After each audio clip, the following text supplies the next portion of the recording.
Morning, everyone, and welcome. And, Mike? We will start off with the Planning Committee. All right. I'd like to call the Planning Committee meeting to order. Let the record reflect all members are present. Councilmember Cooley is on his way. I only have one item here. Can I get that first and only item, please? Minutes of the March 18th, 2026 Planning Committee meeting. Second. It's moved and seconded. Any discussion? Any public testimony? Seeing none, all in favor say aye. Aye. Motion passes. It's the only item, so the Planning Committee is adjourned. I'd like to call the Finance and Economic Development Committee to order. Let the record reflect that all members are present. Councilmember Cooley is on his way. Clerk, can you please read the first item? Minutes of the March 18th, 2026 Finance and Economic Development Committee meeting. You have a motion? Move to approve. Second. Anyone in the audience wishing to testify on the minutes? Seeing none. Any discussion from the members? Questions or discussions? If not, all those in favor signify by saying aye. Aye. Right. Those opposed? Motion carried. Next item. Bill number 2985, a bill for an ordinance amending Chapter 6, Hōʻike County Code 1987 as amended, relating to the County Housing Development Fund. So moved. Second. Move to approve. I'll move to approve. Sorry. Okay, got it. Any questions on this?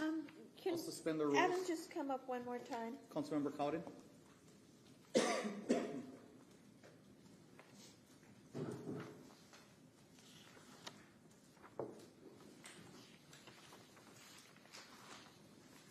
Thank you so much for your work, Director Reversi. I am supportive of anything trying to help keep housing in people's hands, residents' hands. Can you just, one more time, there's really only one change in here on page 3 about the development revolving account. The development revolving account shall be used for the financing of housing development and for programs for the preservation of existing housing for Kauai residents. Can you just reframe for the audience and anybody watching and myself, honestly, exactly what this means? Sure. Aloha, Adam Reversi, Director of the Kauai County Housing Agency. So currently as written, the Housing Development Fund is intended exclusively for actual construction projects, building a house, putting in infrastructure, putting in a road. The proposed language is intended to permit those funds or some sub-portion of those funds to be used for housing preservation programs.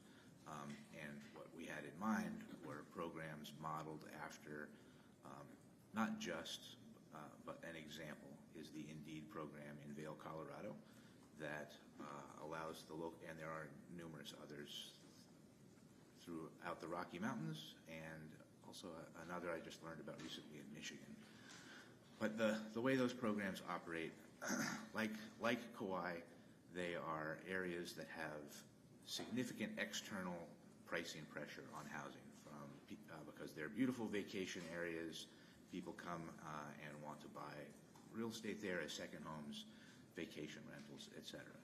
So they've utilized deed restrictions, resident deed restrictions, to require a pool to build a pool of housing that cannot ever be sold as second homes. So to preserve those homes for the local workforce, and many of the different programs all have slightly different ways that they operate, but the global idea is that in order to rent or purchase one of those homes that has a deed restriction on it, the buyer or the tenant has to be a full-time local employed resident, and they typically have a number of hours that you have to work. And then there's some carve-outs for once people retire, they don't get kicked out of the house as long as they had previously qualified under the program. Okay, thank you. That's helpful. Any other questions from the members? If not, while the rules are still suspended, thank you, Adam. Anyone in the audience wishing to testify?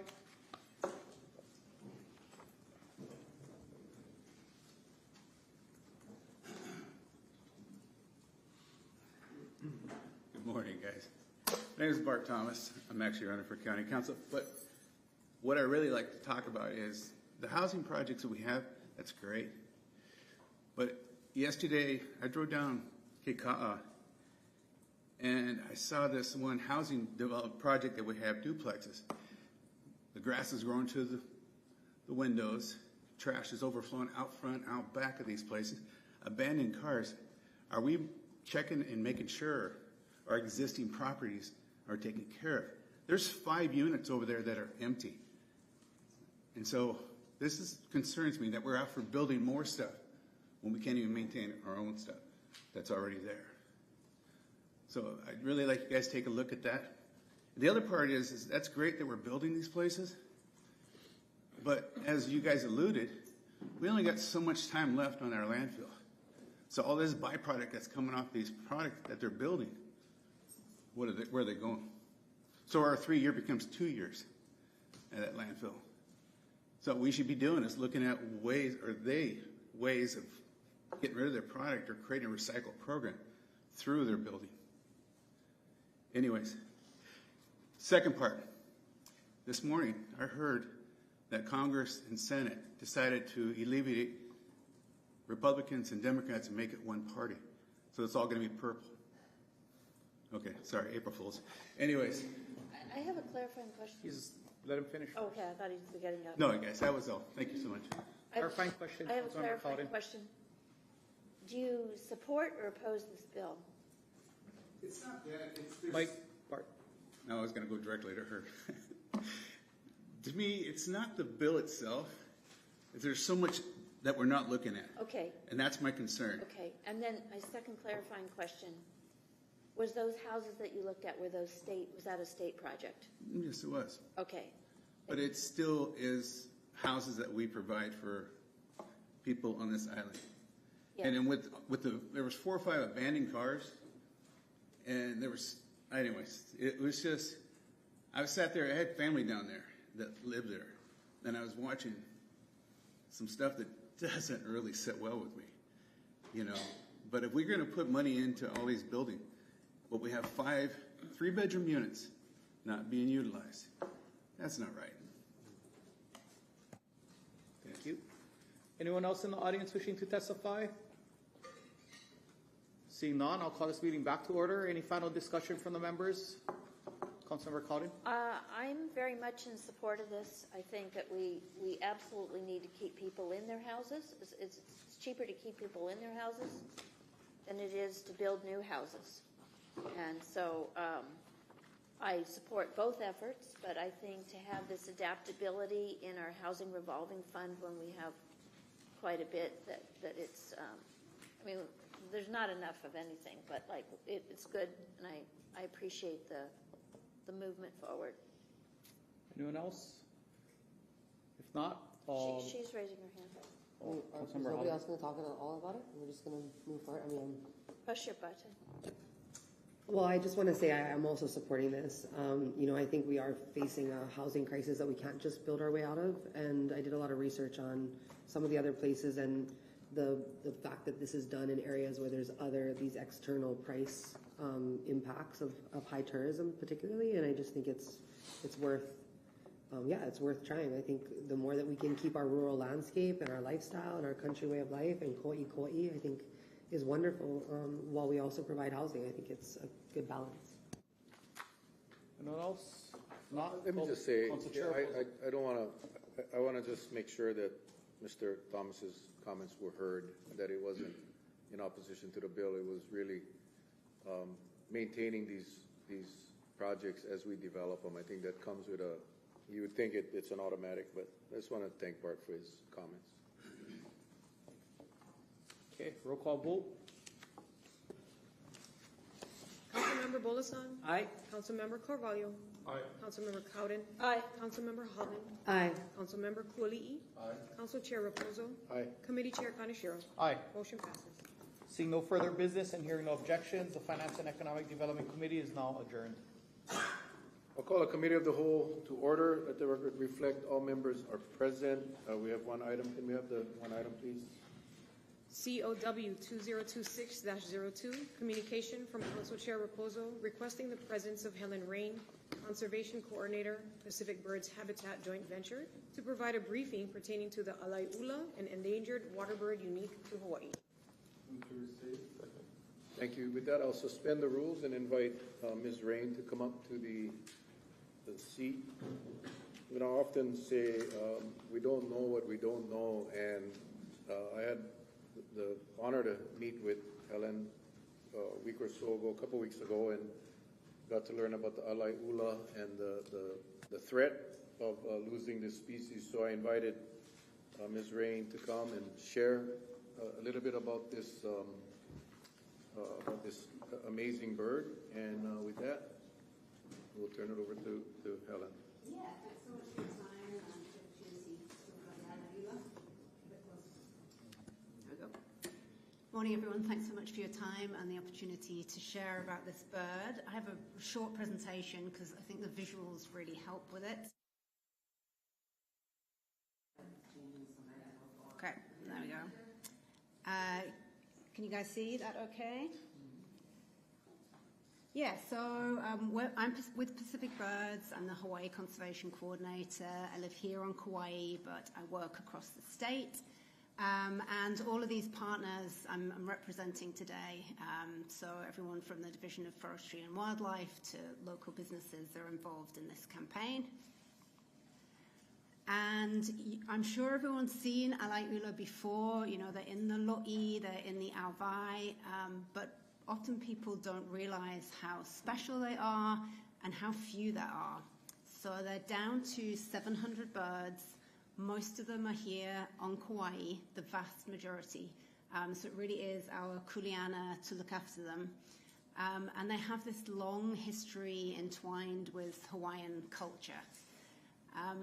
The great thing about these birds is that we know what they need. They need great quality wetland habitat, they need lo'i kalo, and they need predator control. And what's good for the birds is also good for our community. You know, we need wetlands to give ecosystem services, we need lo'i for food, so it's a good fit with community values as well. And all of our water birds are in trouble at some level. They're an incredible success story. Some of these birds were down to 50 individuals in the 1950s. They got up to between 1,000 and 2,000, but they're on the decline again. And this is just an illustration of how important these birds are in Hawaiian culture. So David Malo in the 17 and 1800s was talking about these birds and recognizing them. Were those numbers state numbers? That's statewide, yeah. Well, actually worldwide, because they're endemic to Hawaii, yeah. So this campaign is really about reconnecting community with the birds so that when people see them, they're like, oh, there's an alaiʻula, instead of maybe not even knowing what the name of the bird is. So we've been doing that partly through some of this amazing artwork. These are students from across the state. All the pictures I showed so far were from this competition. And we're also supporting Division of Forestry and Wildlife. They are celebrating the year of our coastal kuleana, and this was announced by the governor at the beginning of the year. So that's part of this campaign. We're kind of running in parallel. And we'd really like to see the same for the alaiʻula on Kauai if we can. I think Mel said that might be a mayoral thing to have a proclamation, but we'd love to talk to the mayor about that. And the idea is basically just to have this reconnection. So these were the winners of our art competition, just some phenomenal pieces of work that connect to the mo'olelo around this bird. And we commissioned a block print with Hōʻike Kapu, a local artist here on Kauai. She produced this amazing piece of work. She'll be at the event we're holding on Saturday. And we also have this cartoon to kind of connect with the kids, kind of talking people through what the bird needs. So it's all happening this Saturday at Kukui Grove, 11 a.m. to 4 p.m. We're going to have a blessing, hula, and oli for this bird, 100 tubes of Lidgate chocolate, free for the first participants, prize drawings, and then 14 partner booths with kind of activities, crafts, and really we're just asking the county to help us get the word out and to think about Alaiʻula in planning decisions, support for wetland restoration, for lo'i restoration, and then encouraging people to keep their cats indoors and their dogs on a leash. So that's it from me. Thank you so much for your time. Happy to take any questions. That was the quickest presentation. I did want you to expand a little bit more. And we'll talk about the event in a little bit, but I wanted you to talk a little bit more about their habitat and why that habitats are so important and why the protection of these habitats are so important. I know, a lot of people are very familiar with the shearwater issue and the lights. Yeah. Again, until we met, I did not even know this bird existed. And right. I was quite shocked to find out there's only 700 left. So if you could just expand a little bit about, you mentioned it, how we all can help protect, but why is it the lo'i kalo so important and the predator control? Yeah, well, we only have about 15% of our coastal wetlands left. They've been lost. Sorry, 15%, yeah. They've been lost. Sorry to clarify. On Kauai or in Hawaii? That's statewide, yeah, so statewide. 15% statewide. And that's coastal wetlands. Kauai is actually doing better. We do have more high-quality wetlands. The challenge is if they haven't been lost to development, they're constantly threatened by invasive species. So if you take your foot off the gas managing a wetland, you lose it.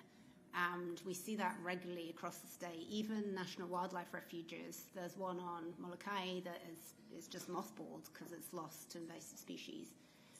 And the challenge with that is that those wetlands, as the heavy rains come, the ahupua'a soaks that up if it's in good condition, but then the wetlands are the last line of defense. So they can help with sediment control, they can help with absorbing those pulses of floodwater. So we need more when in fact we're ending up with less. And the lo'i do that job and more. And Hawaiians are masters of managing water for agriculture and have been for centuries. And so the birds proliferated when lo'i farming was at its peak. And we've really lost that. I mean, I think the statistics are 300 or 400 acres statewide of lo'i kalo. And that is a shocking decline. And I know there's lots of farmers working to reverse that, but whatever we can do to support that agroecology, the better. And that works for the birds as well.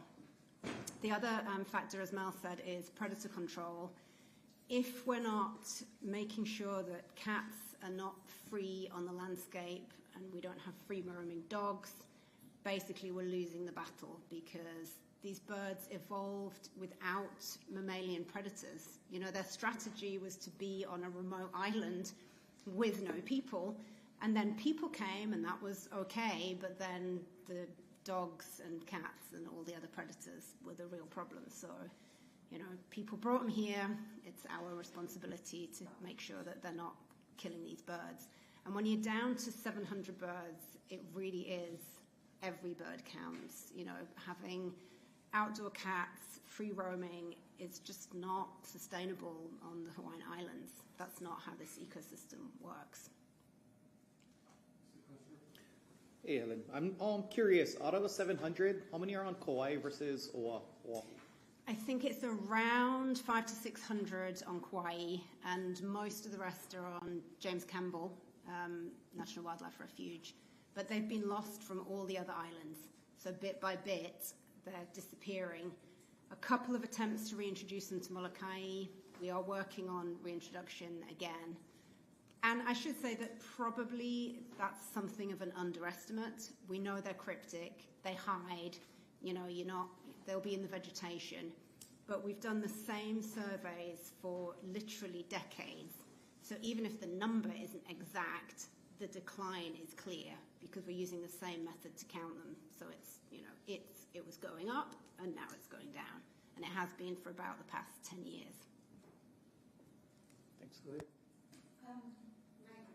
Thank you. First of all, I want to just honor Pacific Birds Habitat Joint Venture for the meaningful partnerships that you offer. I'm familiar with you from Hōʻike and Hanalei Valley. And then also we worked to see if we could do a potential partnership for the Wailua wetlands. Can you, since you have this opportunity, share with listeners, potential nonprofits, environmentalists, to understand the role of Pacific Birds Habitat Joint Venture, because we are so blessed to have you here. And it's not just the Ala'ula that benefits from you, it's really all those wetland birds. Can you explain for a moment what the role of your organization is? Yeah, so there are dozens of joint ventures across the whole of the US. Ours is really big. It includes part of Canada. It goes down the whole of the East Coast to Northern California, and then, in theory, all of the Pacific Islands. But we are a team of 6, so we're quite small, and I'm the only person in Hawaii. So partnerships are absolutely critical for us. There's only so much that I can do, but when we build these partnerships, we have this huge reach, and it just bears massive fruit. So there's an established Molokai Wetland Partnership that's brought in millions of dollars of grant funding. And at the end of last year, we started the Kauai Wetland Partnership. So previously we had 2, one in Hanalei, around the Hanalei watershed hui, and the work that they're doing, and one on the Manar Plain. But we realized it would be more effective to bring everybody together, and that is, I'm really seeing signs that is a great step forward. And it brings in money. I mean, it's not just that, money and expertise. So yes, thank you for that. And when you're talking about partnership, your husband does like forest birds? He does seabirds. Seabirds, yeah. Okay, because you guys are a bird couple. We're a bird couple, yeah. So we also own a business separate. I represent Pacific Birds, and then together we own the business working on seabirds. Yeah. So I have one other question that is something that I've been confronted with numerous times in the past couple of years. When people have Ala'ula neighbors and they live in the wetland that's between houses, like Moloa'a Bay as an example, you get a new owner come in and then they just want to just clear and fill and change. And so those pair of birds, the couple of birds that are breeding right there, how does somebody deal with that? Because I've tried to help mediate that and certainly call DOFA. Do you have a recommendation? Because this comes to me, every couple of years. Yeah, that is a challenge because in the end, if people aren't directly harming the birds, they don't have a responsibility to manage their habitat. That is just the way it is. But we can definitely encourage them. We have 2 guides on how private property owners can manage their land. And, you can still do landscaping. I have a lady who calls me regularly because she wants to chat about the Ala'ula in her ornamental pond. They're pretty flexible. They're kind of working with us. They're using urban spaces. They're not just in sanctuaries. They're everywhere. So, we can provide resources to help neighbors talk to people, and we can, if people are interested, we can chat with them as well about how to manage their land. And because we're on TV, is there a website that people could look at? What would that website be? Yes, so pacificbirds.org. Pacificbirds.org. There's a Hawaii page if you navigate to the Hawaii page, or you can find me, I'm on the team page, my phone number and my email address are there. Okay. Hawaii page of pacificbirds.org. Thank you. And thank you again for all the great work that you've done, because it's nice to see you again. Yeah, you're and very welcome. Shout Thanks out for the to time. Sherry Mann from the Division of Forestry and Wildlife, because she is a partner with you. She is a fantastic partner, yeah, and a great person to have in the county. Yeah. Or state. This every bird count slide, and just clarification more, but the alai ula, alai ke'o, a'eo, and koloa maoli. I just wanted clarification on those overall. Yeah, Because it's kind of laid out that way, but just to understand that, Yeah, they're Appreciate all vulnerable. They're all struggling. The Koloa in particular is down to less than 700 birds. There's been challenges at Hanalei National Wildlife Refuge because of the federal cuts, and it's just been more and more difficult to keep the management on the land. And that was the place for Koloa. So they are definitely struggling. The Friends group there are doing an amazing job at supporting them, and DOFO has been stepping up at the other end in Kawaieli and the Manar Plain. So they've created phenomenal habitat that makes up for some of that refuge challenge. But we need both of those sides. We need the Manar Plain wetland to be doing its job, and we need Hanalei to be doing its job, because we've got to uplift all of those birds. Or we do risk losing them. 700 is kind of critical. So just kind of balancing everything out overall, right? Yeah, we're focused on the alai ula this year, but the Fish and Wildlife are working on moving some Koloa to Oahu to try and boost the population there. And then, we can't do everything at once, so the Io and the alai keokeo are doing better, but none of them are doing well. They're all less than 2,000 birds. In fact, most of them are less than 1,500 at this point. Mr. Kolihi, then Ms. Howland, and Ms. When you mentioned specifically here on Kauai, Hanalei, with the Hanalei watershed, Hui, and Mana Plain, so the work on the Mana Plain is, I noticed in the list of partners you have the Pacific Nassau Rain, Buckland Sand. Yep. What about the Agricultural Development Corporation? Yeah, so we worked really closely with KAA, representing ADC, and they have been proposing what they call open floodable space, because that helps them to deal with some of their water quality issues. I know that has got somewhat challenging, and there's changes taking place at ADC, so I'm not sure exactly what is happening there, but KAA have been supporters of efforts to, where fields are wet and they're not going to dry out and pumping is going to be insufficient with sea level rise, I think KAA is looking at all of that and thinking about some of these areas are reverting to wetland, whether we like it or not, so let's try and do it in a managed way. So yes, PMRF, ADC, KAA, all important partners down that way.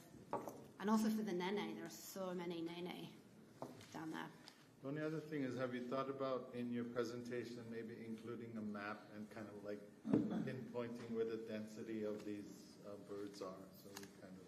Yeah, that's a good idea. Obviously we know Hanalei, right, with the big right. watershed there. But so what, is 400 of the 500-600 on Kauai and Hanalei, or? It's probably about that, yeah. Hanalei is just a powerhouse, but it's been slipping.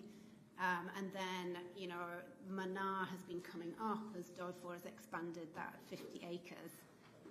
So those are the big spots, but they are diffuse. When I paddleboard the rivers, I see them, like Felicia was saying, homeowners who are thinking sensitively, the birds are immediately there. And it's not complicated. You just need some vegetation, you need to make sure cats are not going to be present. The birds will do their thing, they'll be really happy. So they're on all the rivers, they're in the Alvai, and that's something else actually that sometimes insensitive just whacking of the vegetation, especially if it's native, that just wipes out their habitat. So, I know that it's a challenge, we have to keep the Alvai clear, the county workers, I think it's the county, are doing their job, but if they can think about, is it likely that birds are going to be present? How do we do this vegetation so that they still have somewhere to hide? That's going to be helpful. Thank you so much for being here.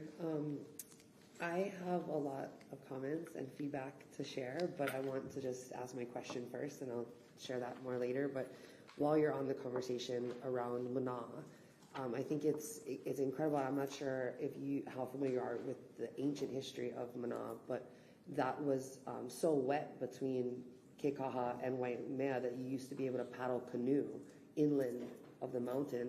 And the kalo was grown so wet, it's one of the only places in Hawaii that they actually thatched the kalo together so that it didn't float away. And the abundance of koloa ducks, even for some of the people I know's grandparents, they used to have a bag count for how many koloa duck you could take home in a day because that system was still established. I don't want to get distracted into my discussion, but when you say not responsible for managing their habitat, I mean, to some extent, that can only be so true, right? Because of the Endangered Species Act, and because of, I mean, my understanding, and I probably have a similar degree to you. I actually thought I would do your work. But when I monitored the alai keokeos that were present on a project a long time ago, if we got within 50 feet of all work had to stop, everything I literally had to follow this thing around. So how could it be that there's no accountability for the destruction of habitat? Yes, perhaps that wasn't the right way to put it. I think what I really should have said was that they're not responsible for maintaining it, which effectively leads to its destruction. Thank you for that clarity.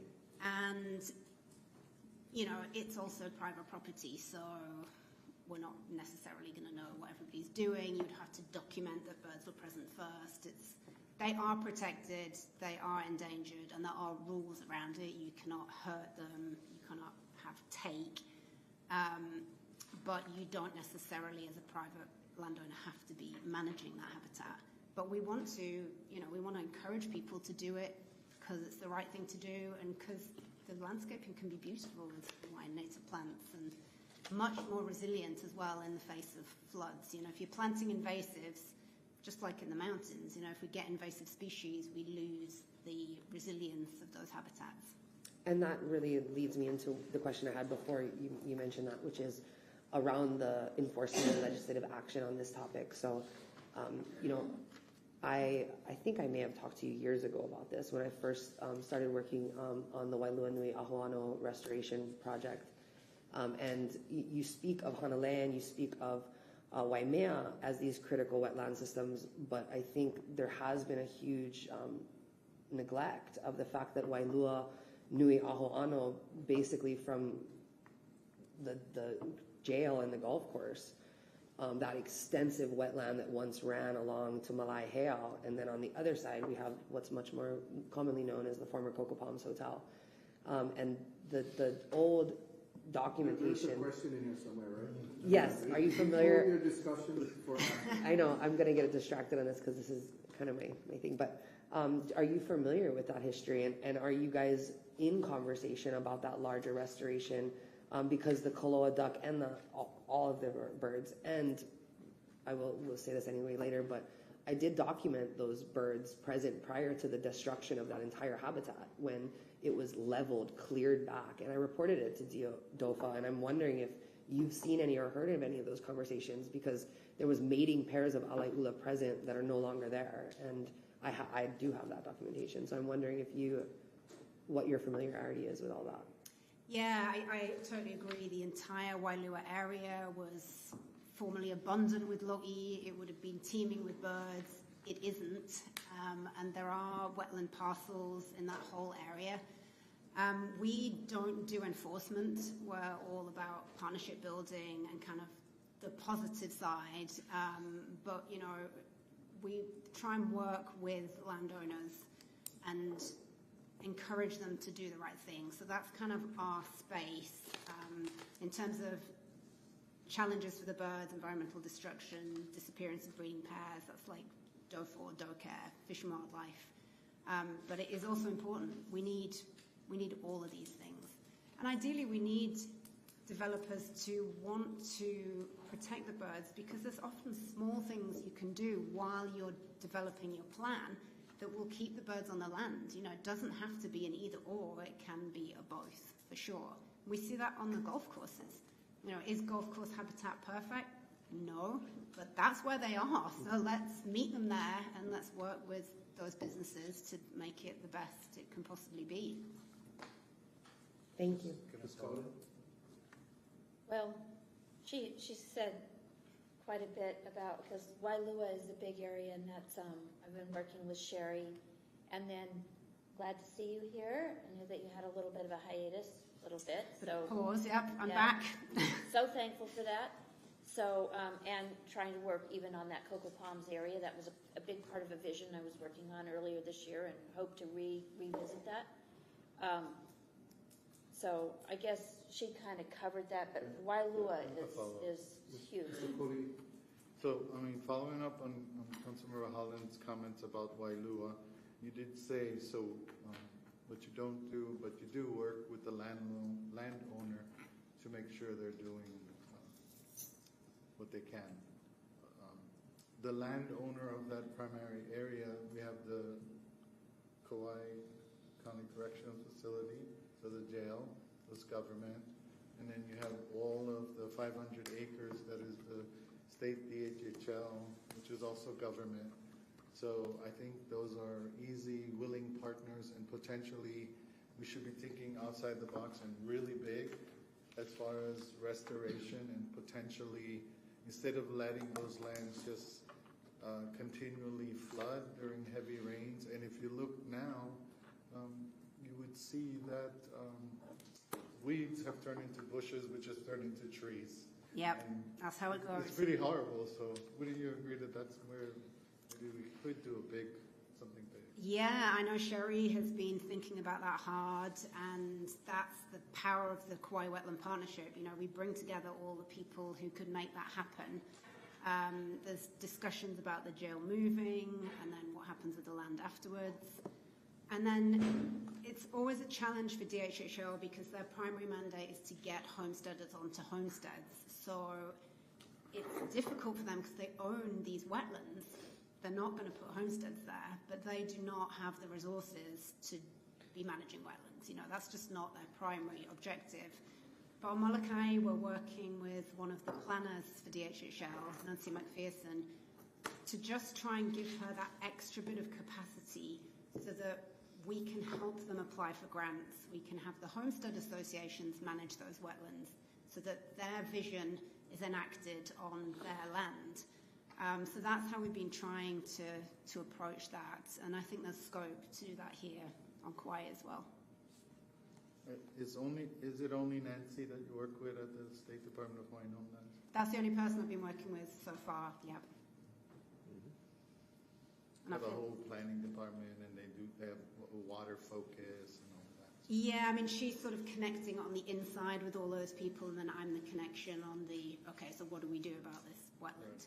But we just applied for a Partners Program grant with Fish and Wildlife to do emergency repairs on their wetland there, or Hiapilo, because it's so important. And it's sort of like that seed money that gets things going. And that's how it started on the Manar Plain. We gave KAA a $12,000 grant to explore what land was wet, what was going to get wetter, and what they then wanted to do with it. And then they developed a really big grant program around that. Thank you so much, sir. Mr. Pellicer? Yeah.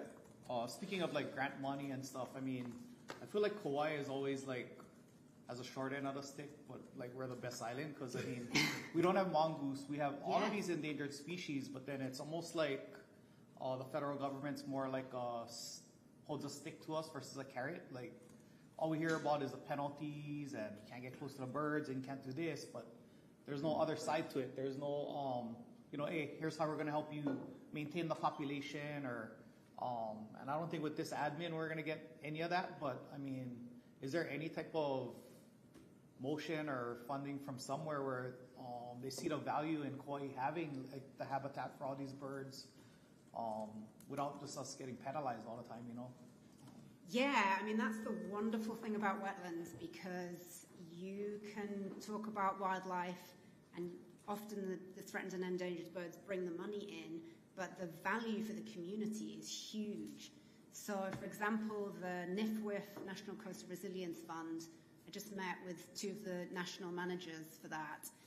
Hanalei Watershed Hui have had, I think, 3 grants from them to explore how to manage floodwaters in Hanalei.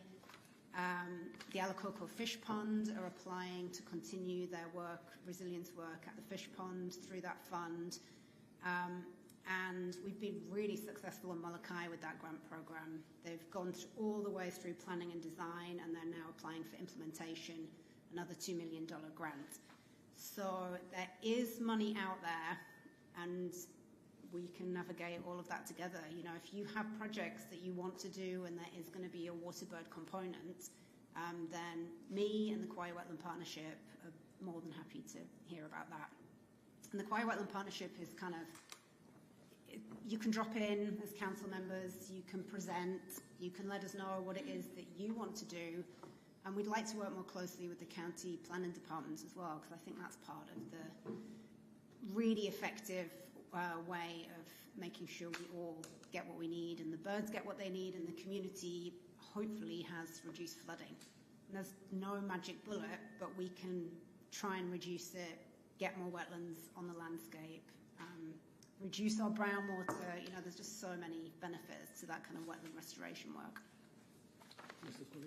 I might just be dreaming, but something that came to my mind, because we've been talking a lot about our wastewater issue and how we need to address having a new plant and partnering with DHL and potentially even being in that area.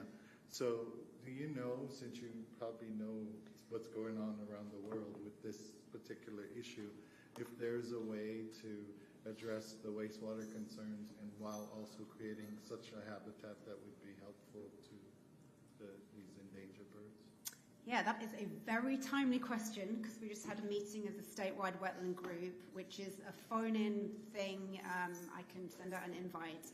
Anybody, literally anybody, is welcome to join that. And we were discussing with Kim Felinski of TNC and with Division of Aquatic Resources that... The Nature Conservancy? Yes. They are in the very early stages of thinking about, once water gets treated, at the minute we're putting it into, you know, injecting it into wells or it's going into the ocean, there is an opportunity to use wetlands to do the final polishing stage and have water on the landscape for birds and, again, for all those ecosystem services. But that is a big project, and it also needs a lot of outreach, because people's initial reaction might be, ew. The reality is that water's already going somewhere, so let's try and do something more positive with it. But I think for that, the size of that, we need statewide coordination. We need a big EPA grant. DAR are working on that already. They're about to put in an application for the Wetland Planning Development Grant. On certain parts, building up the wetland partnerships, for example, I think we need a separate one to look at all of that. There's an RFP just gone out statewide. I think it's looking for proposals on how to do exactly what you were just describing. You done? Thank you. Yeah. Yep. So, I'm giving a possibility and wondering what would be the right steps is the question. We bought a property that we are calling Waimea 400. It's Waimea 415, really, acres. And that, like Councilmember Holland had said, was part of that whole area that people paddleboarded through, their version of that. And if you look in the area close to the road, it is somewhat of a reclaiming wetland. We also have a sewage treatment plant right there. And so that area, the plan is to let it go to bananas or something, because it's too much of a flooding area. But so if the county and the housing department, if he's listening, Adam Reversi just saying, if they wanted to look into that and be a part of that EPA, how do you get on this statewide wetlands? I want to be on it, by the way. Yeah. How do you get on that list? Just email me. Okay. I can add you onto my mailing list. Yep. And then, but the housing department or the planning department, if they were trying to look at that, because if the county was trying to partner, Yep. they just work through you, or they must work through, really, there must be a state agency, like DLNR or something. I think the best bet would probably be to convene a partnership around that specific issue. So involve the EPA, ask them what they have that's available. The other thing that is potentially really interesting is that NRCS, part of USDA, National Resource Conservation Service. I don't like Yes. acronyms. Okay. Yes, that's it. They have a wetland easement program, and they are actively looking for wetlands that they can put an easement on. They cannot, there are certain restrictions with state land, but there are also ways that they can get around it. And they will pay for 100% of the easement costs and 100% of the restoration. So it is very well worthwhile. I need to look back at my notes. The name of the man who, I should not have forgotten his name, but I have. He was talking about this yesterday, and it's an amazing opportunity. So for the jail, for Waimea 400, any of those locations would be great. But bananas are not the worst idea. I mean, that's one of the fire resilience crops. So, you know, not every space is easy to turn back into wetland, especially near community areas. There are lots of different ways to do it. But yeah, bananas definitely not the worst. Any other questions? I just have a couple. I know you talked about the Mana Plain and, of course, Hanalei and possibly Wailua, but are there any, where are the known established habitats for this bird? Those are the big ones. There's quite a few at Alakoko. There's a lot in all of the Lo'i, all around Hanalei. And then this is the challenge to some extent with protecting them because they are scattered. They will be where the water is. You know, there's a pair near my office in Hanapepe, and you hear them. And then in Waimea, there'll be a few pairs. They will have these small scattered territories. So there's the big powerhouse refuges and sanctuaries, and then golf courses, absolutely huge. They provide a lot of habitat for these birds. Yeah, I had a text from Bart who said Hokuala has like 50 of them. Yes, yeah, 100%. And they are subject to an HCP, so... HCP? That's a habitat conservation plan. So it's a legal structure where if you are developing in a way that would hurt birds or whatever other wildlife, you have to take steps to offset that by putting, in their case, predator control on the landscape, which they have done, and I think pretty effectively. And when you do that, it works. You know, give them wet spaces and take out the predators, they respond. It's not, these birds are not really difficult to manage. They do respond, and we know what they need. So that's the good news. Is the biggest threat cats? Is that what, for this one? That is definitely one of the biggest threats, yeah. I mean, there are a multitude of other predators, but cats are definitely one of the biggest ones. And I don't want to get into the details of wastewater, but these birds would be fine in treated wastewater outflow? Yeah, I mean, I think it needs to be at the tertiary or quaternary stage, but yes, they will be fine. I mean, honestly, they're in sewage treatment plants already quite often. They're sometimes using, you know, the nastiest spaces because they're wet and there's not enough wet habitat on the landscape. So we can do better than some of the spaces that they're currently forced to use, basically. Okay. A short question. Go ahead. Avian flu, I think that was a problem in Hanalei. Is that impacting this species as well?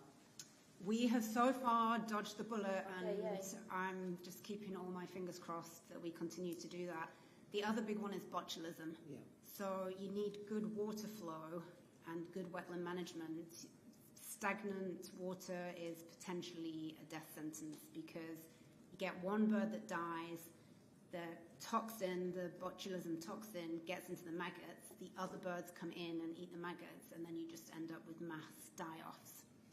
And they, you know, Hanalei can lose hundreds of endangered birds at a time. And again, touch wood, we haven't had a big outbreak, but that is one of the challenges on the Mana Plain. We need to keep water flowing.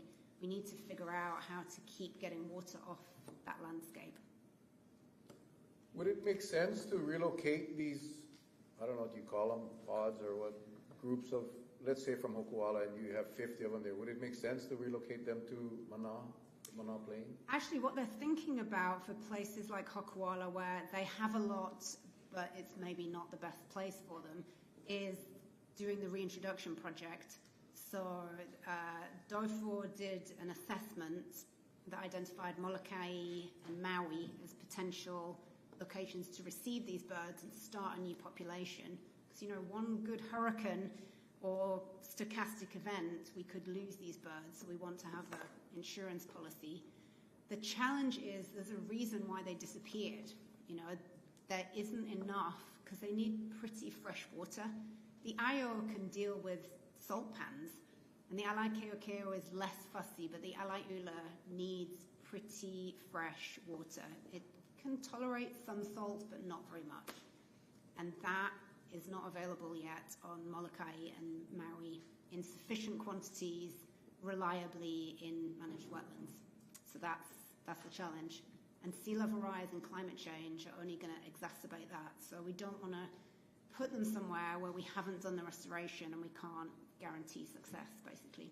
But plans are afoot. It's happening. It's just, it's 2 years of planning and, you know, a year prior to that of grant writing, and then you've got to keep the money coming. We're getting there, but we're not there yet.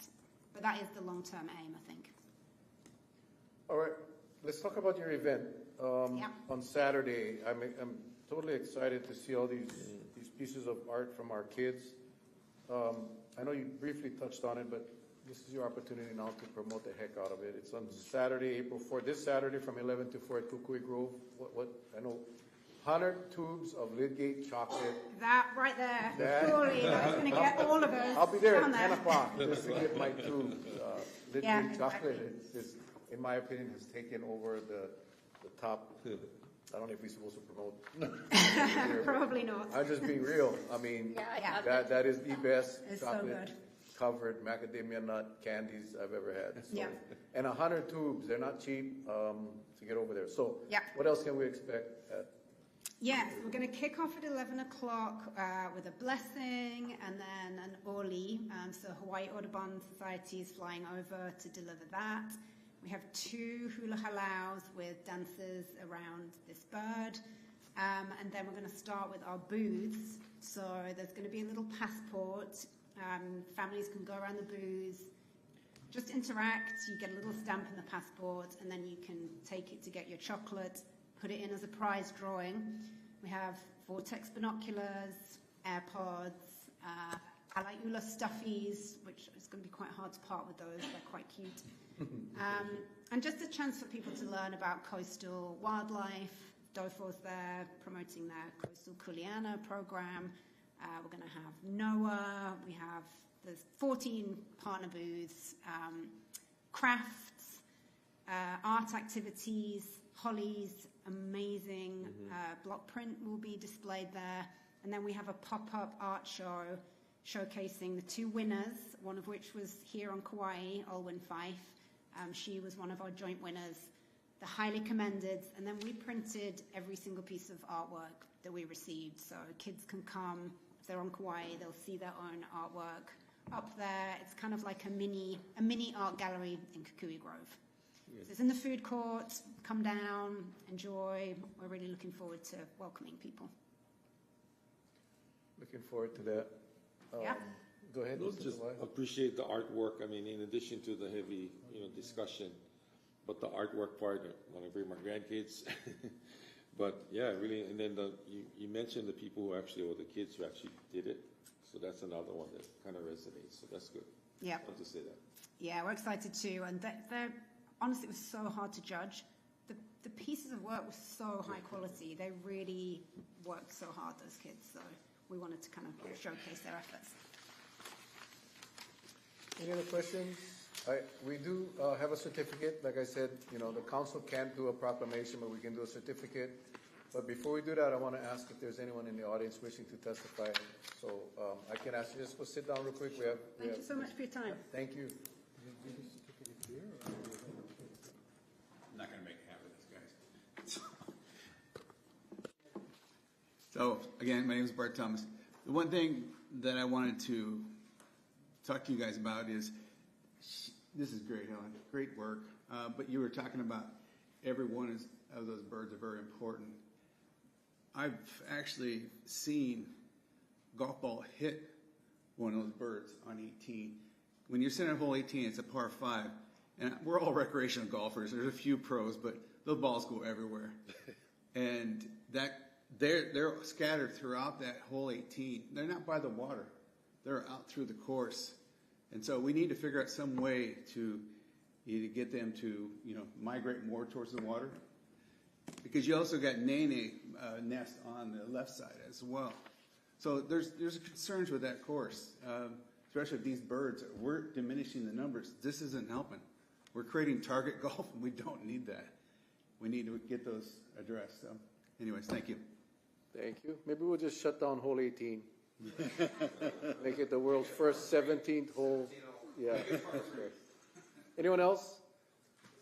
Not, I'll call a meeting back to order, and you can come back up, ma'am. Oh, okay, yeah. Why don't, you can come up. Go ahead. A discussion point I have, I appreciate what Art spoke. As you all know, I was working on something pretty heavily last fall, and we were looking at, you were in hiatus, but we were looking at the potential of moving some of those birds from Hokuala to Wailua and trying to restore the wetland and have that movement there be a part of it, because it really is important for it to be in the right place. I believe there are some in the Wailua golf course. I know there are some in the Princeville golf course. So they do partner with golf courses. But the more we create good places for them, the better. And a lot of gratitude to Helen Rain, and I'm really happy to see you back. Yep, back connection. Yay. Anyone else? Ms. Holland? Oh, start the timer on me. I don't always get the opportunity to talk about the things that I love on this floor. And as you know, a community servant, you get a lot of things that come across your desk. But when something like this comes across, it's just a wonderful opportunity to really share. And I appreciate what you did, share about our endangered birds. This is why I went to school. I did not ever think I would end up where I ended up in my environmental science degree, or one less here on a table in a political sense. I much more thought I would end up in your position. But in saying that, growing up here, going away to university, I had the incredible opportunity of studying in Australia, where we have some of the best biosecurity, best ecological preservation, best value of our native species. Everybody goes out and wants to plant native plants. It's a habit to just, support and establish an ecosystem around what is native and support the native wildlife that comes back when you build. It's like very much so an example of if you build it, they will come. And if you restore these wetland systems and if you build these wetland systems, you will see species come back that we didn't even know could come back, like they did in New Zealand, in areas where they removed all mammals from islands, and we saw ancient salamanders come back that we didn't even think could come back as soon as the cats were officially eradicated. For me, it's hard going to college and leaving Hawaii and learning that we're the extinction hotspot of the world. We are the highest extinction. We have so few native, 15% of our wetlands. Oftentimes, it's the same with our forests. We're looking at a 10 to 20% range of ecosystem remaining. We are the extinction hotspot of the planet, but we're also the invasive species capital of the world. And so when we overlay these two things, we have an exacerbated responsibility to try to fight back against the loss of the native ecosystems that are largely been displaced, much like our people. And, the wetland restoration work of the Mana Plain was one of when I first moved home, there's like incredible vision that I had when I started organizing, and we had thousands of people show up to events, and I thought if all these thousands of people showed up, we could restore the Mana Plain, we could restore the wetlands of Wailua, we could really bring back these systems, and I realized how hard that is, and I realized the length that this degradation has happened and how far it is to go back. But I still am hopeful, and in the small capacities of what we can do, I do try. And I haven't talked a lot about this on the floor with you guys, but for the last year, I've been working on the ditch on the golf course to try to, they've stopped using chemicals and spraying it, which is the first transition. so they no longer decimate both sides of that ditch in front of the golf course. But we're actually talking about a long-term riparian restoration that would start there at the bridge, restore native short vegetation because it has to be containable. We have to make sure that water flows. But the short native vegetation along that section, and we have a 3-part project that would eventually go out to the ocean there and would restore that ditch as habitat, which would also be a buffer and also an incredible park for people to pull up and see the alai'ula right there in a habitat. The longer vision is going back to Vice Chair's idea of connecting all the way back to the DHHL lands on the other side of that and all the way up to Malai Heao.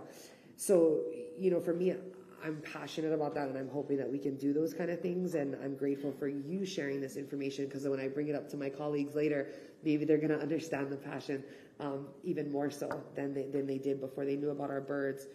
Cocoa palms, I'm going to go back real quickly. If you read the 1800s reports of people that visited Queen Deborah Kapule, the entire wetland of Wailua was so abundant with koloa ducks and alai'ula that you could barely see the water.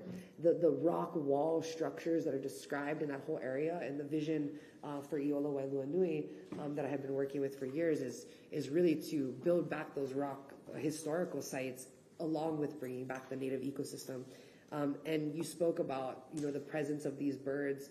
And I wanted to, introduce to my colleagues and the public the conversation around how these species act as bioindicators for us. They indicate whether we have a functioning ecosystem, whether we have a functioning wetland. And when the floods come, like we saw decimate Oahu and Maui this week, you have that resilience established. And so the presence of these birds shows that there's the type of plants that are needed, that there is a functioning ecological system that is doing the ecosystem services that it's designed to do, which is oftentimes benefit to humans, like you brought up. And I can't underestimate that. The care of restoring ecosystems for birds seems like it's just for birds, but the impact to us in a cultural and educational sense is one thing, but the environmental aspects of us being able to not have to spend billions of dollars in recovery from disaster is also a really, really big part of this. It's interesting when you talk about taking some of our birds to Molokai. I get a little bit defensive and protective, but mostly because like Councilmember Kaneshiro said, we don't have mongoose. Molokai does. We don't have, we need a robust population, but I absolutely hear you about spreading out the species and make sure that they're there. And I want to say, like Vice Chair said, think really big. I still think about the restoration of what the entire Mana Plain would be in an ecological system that also incorporated agriculture in a very regenerative style of permaculture and agroecological values that brought back these floating kalo systems. And I just want you to know, let us know what we can do on our little mini level of government to try to create change in this way. And you absolutely, have my support in any way, shape, or form that I can on this council. So thank you for what you do. Yeah, thanks so much. Peleke Flores was on the statewide wetland group yesterday, and he talked about exactly that. The ADC is dedicated to providing agriculture, and we need that. We have to feed the island and have self-sufficiency. But again, you can do both. So if fields are going to be wet anyway, let's create lo'i. They are wetland spaces. They offer the ecosystem services. I was just looking at a lo'i in Molokai after the floods, which, was kind of tragic. It was a beautiful lo'i, and now it's full of mud. But as the owner said, in a way, it did its job. It captured that mud, so it's not on our reef annihilating our fish stocks. So we do need to think big. This is huge. We need to think at the Ahu Puerta level, and we can do that. There's lots of partnerships working to do it. So, yeah, I really appreciate the council's willingness to think about that and to hear your ideas and think about how we can continue to connect. Thank you. Mr. Bulasan? Mahalo, Chair, for putting this on the agenda, and mahalo, Helen, for your presentation and all the work that you do, and organizations that you're part of, and everyone that supports what you're doing. it's the you're in the dark oftentimes doing the things in the mud. the mud for the people that can't speak, the living things that can't speak, that we don't get a report on. We get numbers, and for a lot of people who it's not on their radar to experience these things. And understand how important it is, and how the bigger picture and all these other decisions being made and done affect these, and why it's important. So, one, ditto Councilmember Holland, and then also track my time because I have a story to tell. When I first moved back home, 2014, I volunteered and joined the Rotarians, the Rotary Club of Kauai. This is 2013, and the first community project I got to be part of was this little weird project where they're removing invasive species right at Noiliwili, and I was taking out the mangroves. And we're doing the stream right by Noiliwili Harbor, and I just remember we're going every weekend, and they're so committed. It was just like, wow, this is exciting, like a fun project. I get to be part of where I grew up, where I go down to Noiliwili with my grandma and go fishing. And when we used to go fishing back in the early 90s, it was mangrove, so you just thought that was normal, right? And you thought that was what it's supposed to be. And then you realize what actually happened. And as a fellow Rotarian, the vision at that time in 2014 was like, oh, maybe we'll get rid of some of these mangroves. Like, we'll probably in like 5-10 years, we'll take out like half of these mangroves, and maybe we'll see the stream again. No one understood the power of community and commitment, because in 5 to 10 years, we were just thinking just remove them. But now what you experience as Malama Hulaia, as an organization, as Aloko Fish Pond, now that what are the stories that was told to us, to the generation before, and we never imagined that we could restore to where we are now. In fact, like just in those first 2 years, 2014-15, where we went every weekend, just remember just like ripping all those things out, breaking them apart, and it's like, oh, this is fun. They never thought we'd clear that stream, so let alone to get to the fish pond, and then do the fish pond, and then spend the last 3 years, once a year with a giant event, but every second Saturday going over there and helping. That was a dream. And so when I think of hope and the thought of these really diverging thoughts of what was mentioned, that we're the capital for extinction, but also, the place for invasive species, but we also have this duty of restoration of place. Because it never mattered to me until a year ago when we brought our son to Malama Hulaia and Aloko Fish Pond, and he's like pointing to the duck, and he sees it, and that's his reality. But it was not our reality. It was not in our concept that this place could be restored. So the hope is that the work is being done so that when my son Kila, turning 2 in 2 weeks, his regular experience is restored spaces, and that his regular experience is caring for the land and people, because we do the work. And so at times it feels super hopeless, especially when we know what we're up against, and we take some losses. But organizations like yours and the work that you guys do is we feel it, and we're super grateful, and we say keep going, and we support you. Because I thought 4 years ago, just 4 years ago, I thought we were painting endangered species, in fact, extinct species onto Hawaiian tail boxes because we think we're not going to get the habitat back. When we launched this program before I got elected on Rice Street during the pandemic, because we thought, oh, we're just going to lose all these things, so let's make sure it's in our built environment spaces. So let's put the ala ula on the the Hawaiian toolbox because probably in 4 years it's gone. I never imagined that, you know, a year ago I'd bring my son and he'd be like, oh, There it is.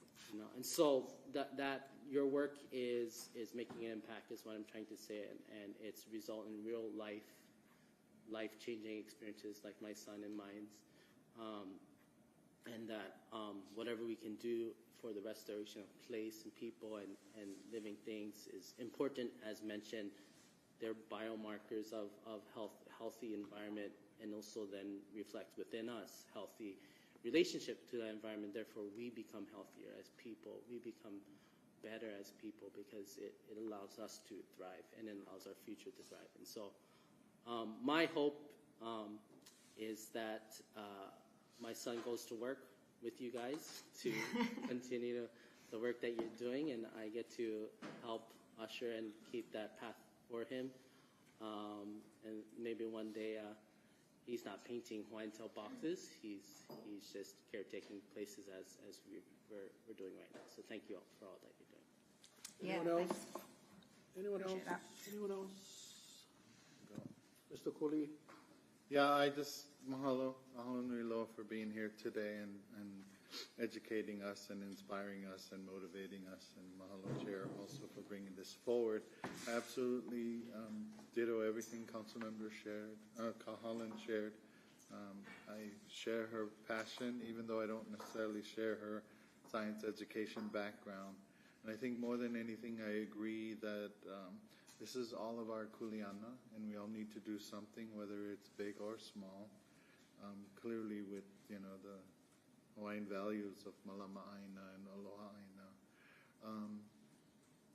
You talked with DHHL, State DHHL, you mentioned about, you know, they have this land, but their primary priority is to the people on the wait list. I'm still on the wait list for an agricultural lot. I would love to take a lot there and be individually a part of the restoration. Ah, that's an interesting idea. Yeah, that would work. And I would say that shouldn't be a concern because I think, and I actively work with the waitlist group, beneficiaries. I'm actually the statewide president of the chair of the Sovereign Council of Hawaiian Homestead Association. And over the years, maybe 20 years now, maybe more, I know that that our homesteaders understand the importance of protecting our habitat, and they would absolutely be supportive of the HHL, who is, you know, the representative of us for our lands, right, to do such a project. So if I can help with that in any way, I think it's really important we all do what we can to help grow the partnerships. You have a lot of great partners here, but they could be even more, especially if you want to partner with different homestead associations here on Kauai as well. Help spread the education. And yeah, I think just keep it up, keep going.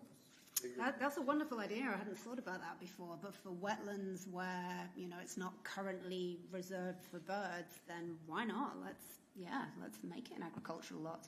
I guess you need the infrastructure. So then the challenge comes in again if they're trying to get people into housing, how they manage that. But there must be a way. Well, it can do both because there's thousands of acres here on Kauai. Right. And not all of them is most suitable for housing. For housing, yeah. But if there's housing nearby, maybe a lot of those people there could even help be part of the solution. Right. Yeah. Great idea. No, just appreciate the overall presentation. What resonated for me, obviously, I think all of us, is the cultural connection that is so important. All the technical stuff and the engineering and all that other, which is very important, but the cultural part resonates for me. And then also is for keiki, for children, from this to this. I think that's a big one for me, my grandkids or kids in general, children. Just having them understand the importance of what's happening. And yeah, you know, bird habitat, just overall, the connection is so important. So very supportive in whatever we got to do. But without repeating anything else, I think that was the biggest thing for me with that cultural connection. And then the children part, that is going to happen Saturday, right? Yeah, that's it. That's the But moment. in addition to that, Like the more kids. so as years to come, as we continue to support whatever we got to do to support this effort, so model. Yeah, I really appreciate that. Anyone else? If not, I'll just say, I was talking to a friend the other day, just come back from a foreign country, and it was the first time out of our country, and he said that the preservation of the culture of that country that he had gone to was still intact. And in your presentation, you talk about David Malo, born over 200 years ago, and I'm going to quote from your presentation what he says in his Mo'olelo. Several birds live in freshwater ponds. The alai has black feathers, yellow legs, and a red forehead.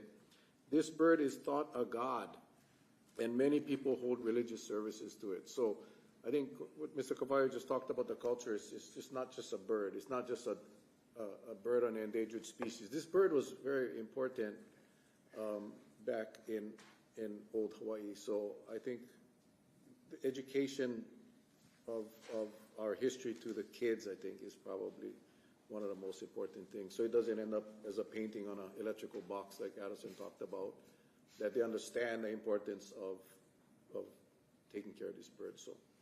So, Yeah, I agree. And that was the wonderful thing about the art competition, because the kids got it. I mean, those pieces of art with, a depiction of Maui, of the Firebringer, the idea of bringing back the Firebringer, they nailed it. So well, when I'm on the gives us a lot of 17th hope. hole at the course, I'll see that bird differently now. Yeah, exactly. Yeah. So real quickly, I'll just read the certificate, and we'll do a presentation. And it is a certificate recognizing and honoring Pacific Birds Habitat Joint Venture. The Council of the County of Kauai recognizes Pacific Birds Habitat Joint Venture and its partners for their collaborative efforts to honor, celebrate, and conserve the endangered alai ula, known as the Firebringer in traditional Hawaiian Mo'olelo. Alai ula birds are unique to the state of Hawaii. However, they have been lost from all islands except for Kauai and Oahu, with only 700 remaining. To help them survive and thrive, alai ula require quality wetland habitat, lo'ikalo, and protection from predators. Therefore, the public can share in the kuleana to care for these rare birds by volunteering for wetland and lo'ikalo restoration projects, maintaining awareness of birds while driving and recreating, learning about the cultural significance of this endangered bird, keeping cats exclusively inside the home, and remembering to always walk dogs on a leash. Pacific Birds is a partnership founded in 1991 to conserve birds and their habitats at the regional and flyaway scale, helping ensure that wild birds thrive in abundant and diverse habitats that are safeguarded for future generations.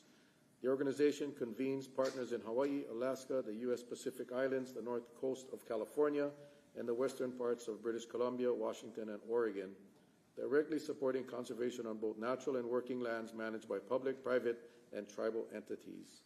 The Kauai County Council extends its deep gratitude to Pacific Birds, all their partners and sponsors, for their commitment to promoting and cultivating a future in which the native alai ula can flourish throughout the state once again. And Saturday, Kukui Grove, this Saturday from 11 to 4, go check them out. So with that, thank you again for being here. We'll ask you to come up so we can take a picture. Okay. And I will adjourn this committee meeting, and there are no further business. Thank you all. Thank you all very much. If you could come up.